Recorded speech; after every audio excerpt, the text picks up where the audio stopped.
Gauteng Liquor Forum will learn tomorrow whether a ban on alcohol sales will be lifted. President Cyril Ramaphosa promised to respond to the body then. But what must the President and the National Coronavirus Command Council consider before lifting such a ban? To talk to us more about this is Economist Xhanti Payi. Xhanti, good evening to you and thank you so much for joining us. There's been so much said about this alcohol ban. Should it be lifted? Should it not be lifted? What are some of the things that government would need to consider? And is it really worthwhile for this ban to be lifted? Look, I think the discussion is slightly more interesting than that, in the sense that one considers what they are trying to do is whether or not the important thing is, whether this sector is so important in terms of economic activity and whether or not it does more harm than it does good. And I think one of the interesting things there is whether or not then the government would have to consider a wider range of choices in terms of what it intends to do in order to be able to make a strong decision on whether to open it.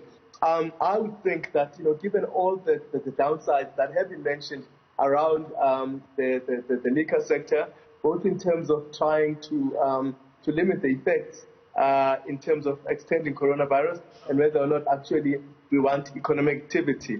I think it would be interesting to look at other sectors, and one of those sectors for me seems the construction sector, which actually is much safer in terms of corona and also employs more people and would actually allow us to create more jobs and actually has better spillovers into other parts of the economy. Sure. Going back to alcohol, just how big a contribution does that have really on the GDP? Well, we know that, the beverages sector is quite big in South Africa. The manufacturing of beverage, of course, it connects to the agricultural sector in terms of whether you're thinking about wine, which is, grapes, or you are thinking about the different inputs into that. So there is definitely a strong contribution there. And, of course, the sales itself are quite important.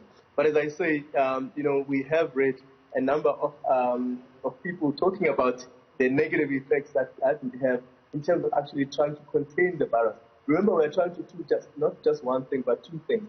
And it's not just about the economy, but it's also about people's lives. And if we can actually do both at the same time, that's what we should be looking to do. So we should be looking, of course, on economic benefits and jobs, but at the same time, not endangering lives in terms of what we are trying to do to contain the virus. And I think here there is much more danger in terms of people's lives rather than looking at that. And as I say, there's much more effect in terms of actually the manufacturing, the construction sector, certainly the mining sector, that we could actually look at. Yeah, and one of the questions raised about, all these other sectors that could possibly open for business is then how do you keep the workers safe during COVID-19? The workers still need to get themselves to the workplace.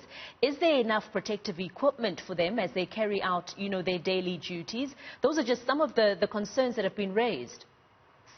Look, as I say, that's why I think that the construction sector is such an important one, whether you think about housing, construction of buildings.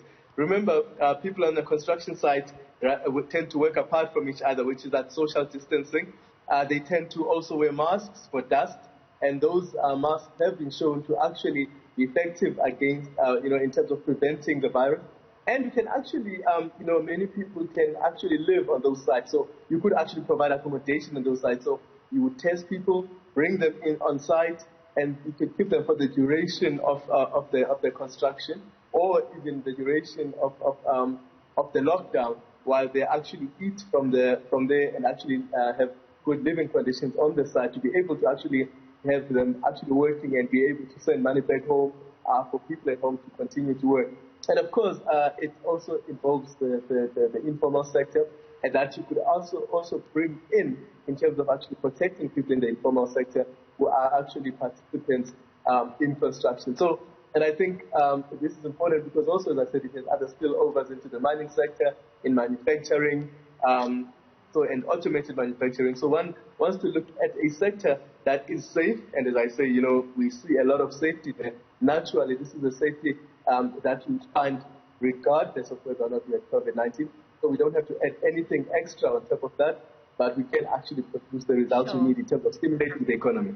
Xhanti, and just briefly, we are running out of time, but I want to get from you the repercussions. Should the ban on alcohol sales be lifted, what sort of repercussions will this have on other sectors? Look, I mean, I think this is the thing that we've always had, and I don't talk as a sociologist here or even as a health scientist, but we know the negative effects of alcohol, and also, but it will be positive. Remember, the agricultural sector is already open. There's also use of water here, and then there's transport sector. But it depends on whether or not we can then protect people in terms of being able to go to work. But it is good because, remember, if people are working in that sector, then they are able to take that money and spend it on the retail sector. The transport sector also is important because we have to transport the alcohol between, the beverages from where they are being manufactured to where they are going to be sold. So the transport sector also benefits. So it is not an unimportant sector by any means.